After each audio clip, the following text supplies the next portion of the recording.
Muy buenos días, bienvenidos a 4D. Usted ha visto que desde hace unos días, pero ya es una práctica a la cual recurre el Ministerio Público con frecuencia, los allanamientos. El día viernes se decidió y se procedió al allanamiento de alrededor de 18 congresistas, además del expresidente del Consejo de Ministros, el señor Aníbal Torres un día antes, y luego de la siguiente presidenta del Consejo de Ministros, la señora Betsy Chávez. ¿Para qué sirve un allanamiento? ¿Qué es lo que buscan? ¿Cómo se decide?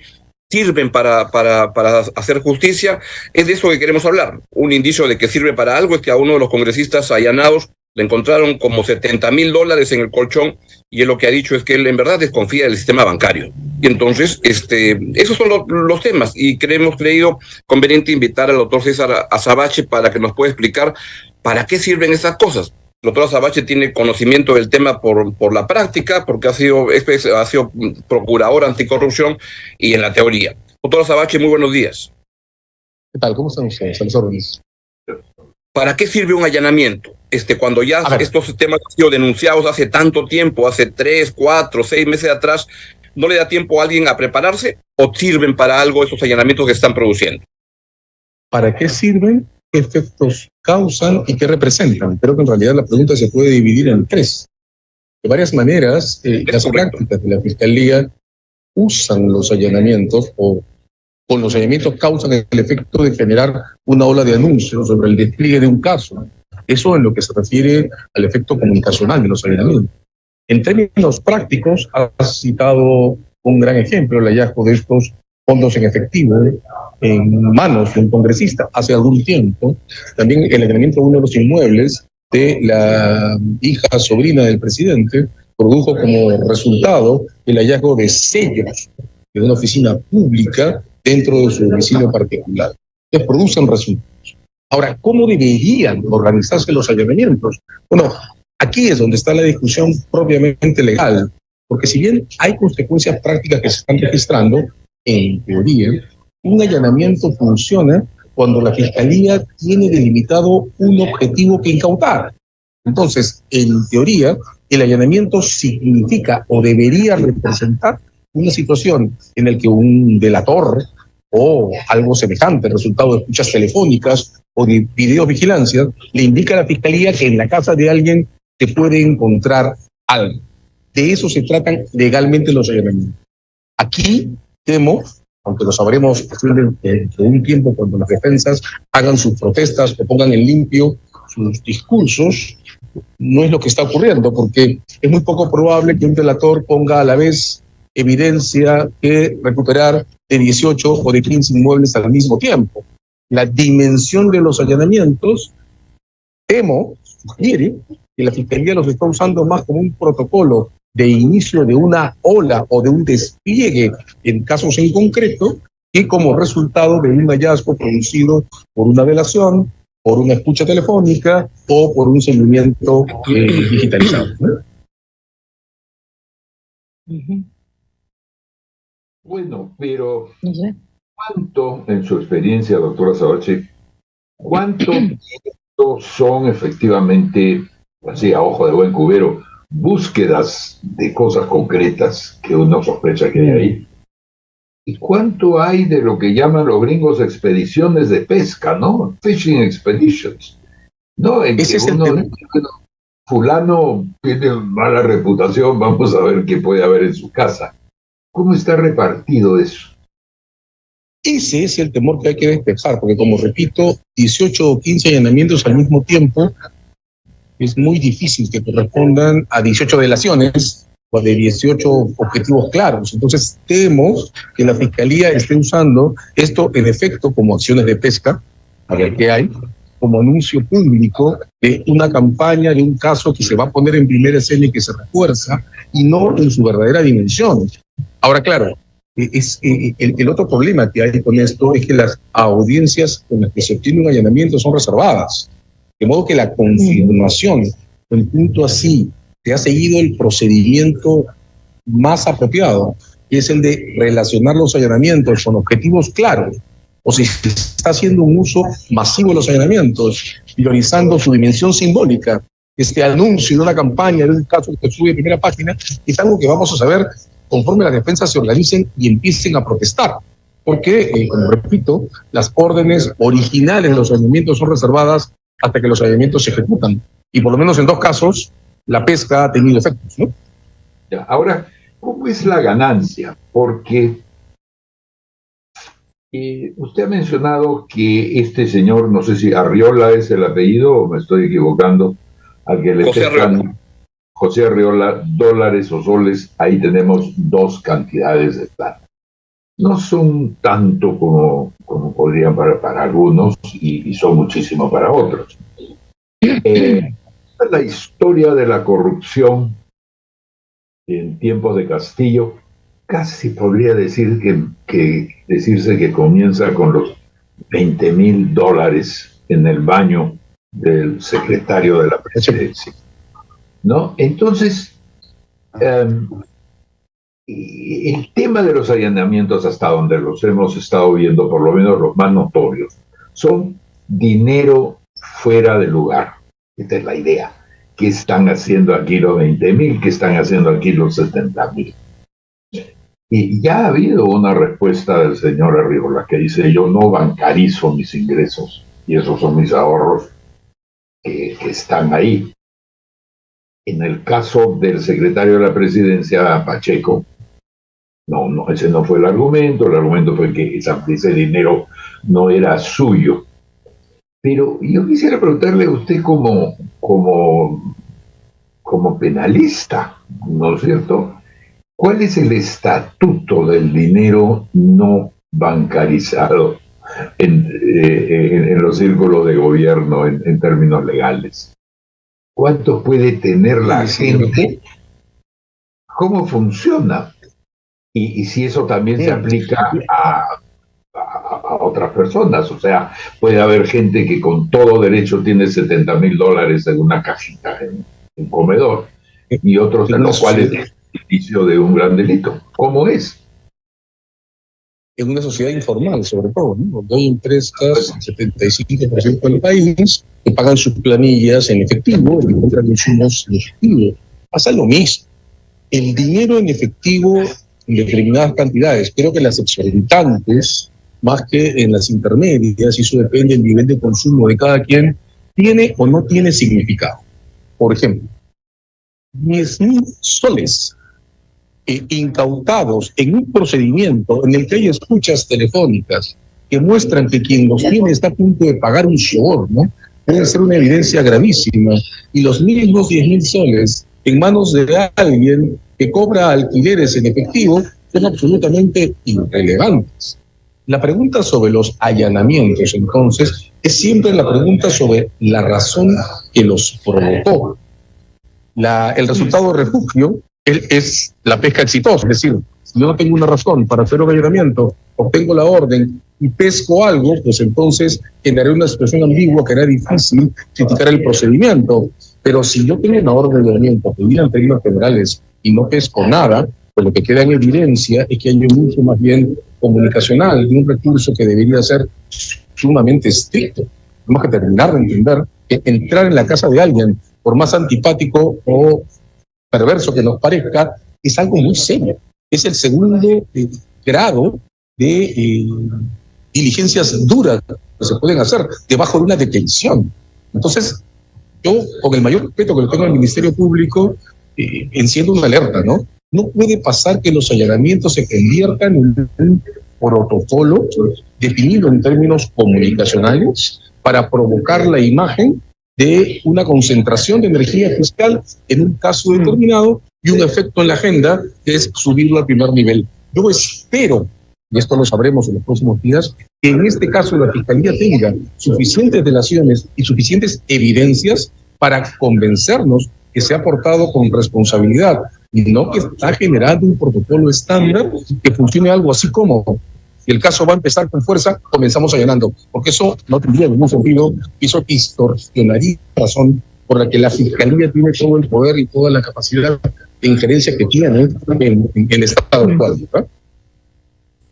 Y justamente, César, en relación a ese tema, la oportunidad del allanamiento está vinculado con los indicios, ¿no es cierto?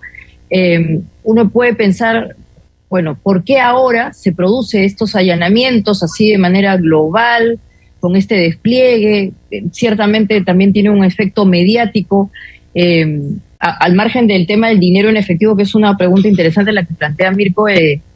Quien está en curso en una situación extraña o que se sabe que tiene algo extraño que en algún momento va a ser investigado, no prepara pues su domicilio para que las cosas importantes no aparezcan y más bien deja cosas así que por ahí, que para este señor los $70,000 o un pan más o menos no era tan importante, y si hay otros elementos que no estamos terminando de identificar, ¿no? O sea, la oportunidad del allanamiento también no pone a quien va a ser investigado, no sé, o sea, han pasado un tiempo, ¿no? Desde que se inicia este tema en donde eventualmente ya han quitado de su casa o de su domicilio lo importante y se han quedado con lo menos importante, que por ahí es el dinero. Es que la duda proviene de que, como vengo diciendo, la orden de allanamiento y las condiciones a las que fue pedido están todavía en reserva. Las vamos a conocer cuando las defensas apelen y se haga público el contenido de esos documentos. Pero a ver, en teoría, como deberían ser las cosas, la Fiscalía debería diferenciar, supongo que lo hace, el modo de abordar casos que se desarrollan en tiempo real de los casos históricos. Está claro que para un caso histórico, un allanamiento no tiene ningún sentido, porque no se encuentran en el presente los elementos del pasado. De modo que un allanamiento significa que algo está pasando en tiempo real. Atención, o porque el crimen se comete en tiempo real, o porque se está haciendo algo sobre las evidencias en tiempo real. Entonces, el mejor un ejemplo que siempre cito, porque creo que muestra buenas prácticas de la Fiscalía, es el caso de César Bienvenido. Lo digo lamentándolo, porque César Bienvenido es un personaje por el que sentí el mayor respeto. Pero en el marco de una investigación sobre hechos del pasado, la Fiscalía, vigilándolo con el teléfono interceptado, lo sorprendió en el presente, intentando obtener favores de un fiscal para favorecer su caso. Y lo intervino, y lo detuvo. Eso ocurrió en tiempo real. Un caso puede ser muy antiguo, pero si un delator o una videollamada o una llamada intervenida muestran que una persona está moviendo pruebas sobre un evento o juntando dinero para sobornar a alguien, pues entonces la situación se convierte en presente y tiene sentido intervenirlo. Noten que todos estos casos, la pregunta es la pregunta por el fundamento de la medida y su conexión con un objetivo en concreto que buscar. En teoría yo no debo allanar una casa, repito, por más antipático o perverso que me parezca el sujeto, yo no puedo allanar una casa porque comienza un caso y quiero que lo tomen en serio. Yo allano una casa para encontrar correspondencia, dinero, una agenda, un computador, un objeto en claro. De modo que los siguientes días, cuando se produzcan las apelaciones, sabremos si esto ha sido una acción correctamente focalizada, basada en testimonios y evidencias presentes, o si ha sido una campaña. Yo espero que no sea una campaña, porque si lo fuera, lo que estaríamos registrando es un reemplazo de una primera tendencia que tuvo la Fiscalía en ilustrar la importancia de sus casos con pedidos de prisión preventiva, tendencia que ha empezado a menguar porque los tribunales han empezado a decirle no a las prisiones preventivas masivas y no al reemplazo de juicios por audiencia de prisión preventiva, en una segunda tendencia, que claro, ya no pide prisiones preventivas, pero cada vez que va a armar un caso y quiere poner en primera plana, lanza allanamientos. Eso también tendría que ser controlado judicialmente. Noten, por favor, mis comentarios tienen más dudas que certezas. Esas dudas solo se van a despejar cuando conozcamos el contenido de las decisiones. Yo espero que esto sea una acción inteligente, una acción agregativa en términos institucionales y no el fruto de un protocolo instalado automáticamente cada vez que la Fiscalía quiere darle relieve a un caso. Claro. Espero que no sea eso. Doctora Azabache, usted dice que tiene más dudas que certezas, pero siento en lo que está planteando es que puede eventualmente haber como unas prácticas no correctas por parte de los fiscales que piden y los jueces que aceptan de estar jugando más para la tribuna o jugar pensando en la tribuna, y que como no sé si voy a llegar a una condena, pero mientras ya le voy metiendo un allanamiento y una prisión por algún tiempo, la preventiva. Hay una crítica en lo que usted está planteando, la manera como se está ejerciendo, se están desarrollando muchos procesos que están más pensados para el show, y que algunos medios pueden caer en este festival, jamboree de la justicia, que es la justicia preventiva. Antes de que la cosa llegue, ya te voy sancionando. Hay un temor. Tengo un temor, ¿no? Yo tengo muchísimo respeto por el Ministerio Público, he respaldado muchísimas acciones de la Fiscalía en todo ese tiempo, pero noto que no solo podría haber, eso es hipotético, espero que no ocurra, un afán o una intención por modificar la agenda de lo público, sustituir un caso por otro, posicionar un caso, espero que eso no pase, sino que además noto en algunas fiscalías, las de lavado de activos, por ejemplo, una insistencia en sobreprotocolizar sus reacciones sin hacer de sus recursos un ejercicio de administración inteligente. En varios casos, de cada persona que actúa en el sistema legal, en varios casos, el lavado de activos, en varias fiscalías, estoy notando cierta tendencia a pedir peritajes económicos. Cada vez que hay una denuncia, no importa de qué se trate. Y hace algunos meses se hizo una reacción. La oficina de peritajes ha declarado que no puede recibir peritajes nuevos porque han desbordado sus capacidades. Los protocolos ciegos no son formas eficientes de administrar recursos institucionales. Vimos cuando comenzaron los casos Odebrecht un cierto uso demasiado intenso de las acciones preventivas que ha sido corregido por lo judicial. Espero, lo repito, es un temor, que los allanamientos no se empiecen a convertir en un protocolo ciego. Espero que esto no esté ocurriendo, porque si esto pasara, lo que estaríamos es ante una fiscalía que sobreprotocoliza sus recursos, que los usa de manera ciega, que un sistema que entonces podría estar usando cosas tan graves como entrar en domicilio de personas, lo repito, más allá de lo mal que nos caigan, y convirtiéndolas en una suerte de recurso institucional. Ahora hay casos muy serios entre manos, no solo el caso de los niños o el caso del llamado golpe de Estado. Tenemos 49 muertes registradas en video que tienen que entrar en la agenda pública. Y claro, son equipos diferentes, pero este tipo de reacciones, si no están, espero que lo estén correctamente justificadas, podrían terminar produciendo un desplazamiento de la agenda y una mayor atención en los casos del periodo Castillo, en los casos de las 49 muertes de la violencia. Y ahora en manos están también los casos Boluarte, que todos de ellos, el de el MIDIS y los contratos públicos o el de los fondos de campaña, no son casos en los que la señora Boluarte esté protegida por el 117. Son casos en los que se puede desarrollar investigaciones. Entonces, lo repito, espero que esos allanamientos estén correctamente justificados, porque una escena en la que hay 3 paquetes de asuntos a discutir, la sobreatención en los casos Castillo, el respaldo, creo que eso tiene que avanzar, pero la sobreatención en esos casos puede desplazar o tener un efecto en el desplazamiento de la agenda de prioridades de las cosas que hay que ver. Y eso es algo que hay que prevenir, ¿no? Quisiera hacerle una pregunta, doctor, sobre lo que es pues el origen, el causante, lo que permite los allanamientos, que es el domicilio de la persona, de la familia. En esa medida, y se lo pregunto como un penalista con experiencia, no solo suya, de lo que ha oído, ¿cómo es la psicología de la persona que tiene algo que ocultar, que tiene una situación poco, ¿no es cierto?, poco limpia, que tiene una pata metida en problemas con la ley? ¿Cómo es su situación frente a los objetos de su domicilio?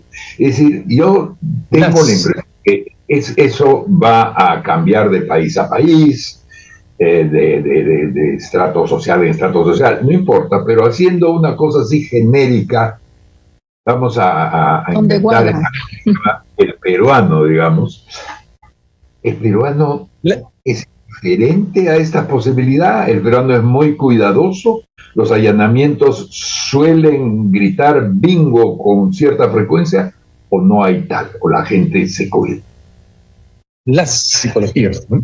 A ver, un riesgo alto, lo hemos comentado ya, tiene que ver con la intensidad con que la informalidad campea entre nosotros. Es muy fácil suponer que una persona que de una u otra manera, legal o ilegal, se dedica a negocios, o su entorno se dedica a negocios, va a tener dinero en efectivo en algún momento. Por eso, como comentábamos hace un rato, el dinero es significativo o no en coordenadas diferentes.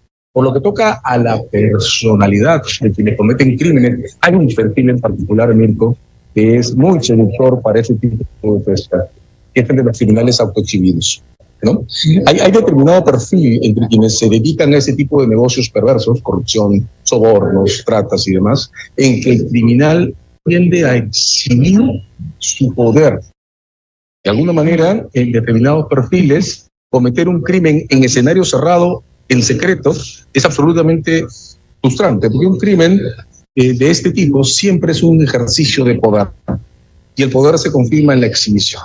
Entonces, quien comete un crimen en secreto tiene que generar un efecto en el que se pueda jactar, en el que pueda demostrar que es poderoso.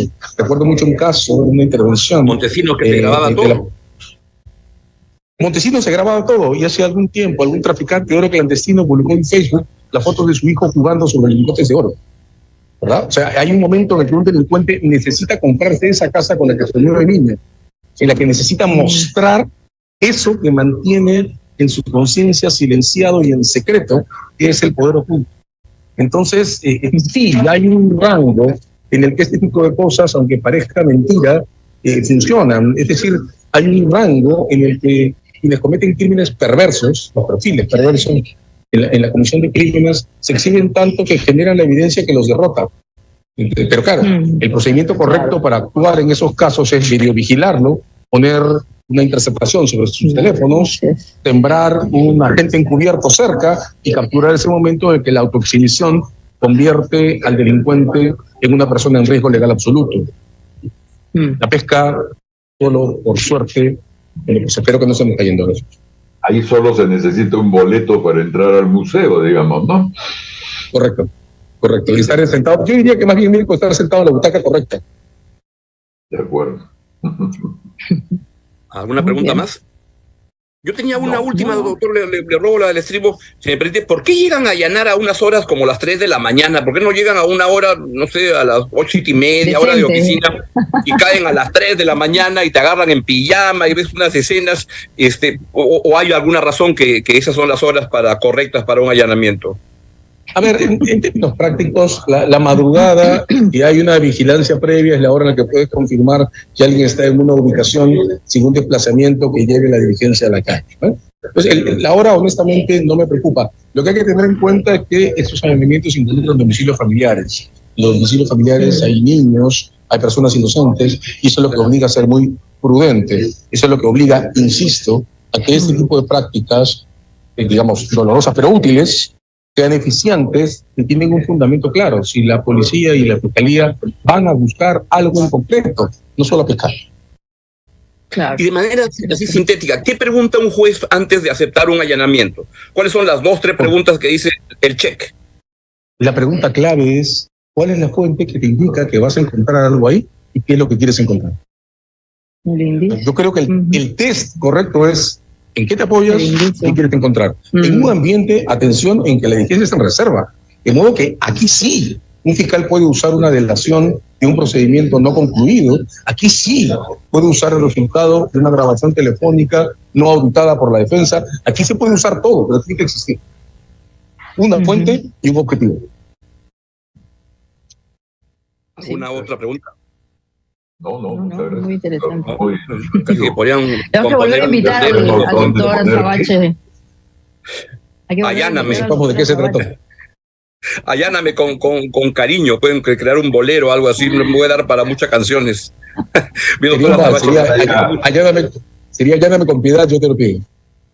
Sí, pero mejor sería allánate con cariño, ya que estamos en eso. Pero bueno. Claro. A las órdenes. Bien, entonces, gracias mucho a la doctora Sabache su presencia esta mañana en A4D. Que tengan una buena semana. Nos vemos el día miércoles a las 8:20. Gracias.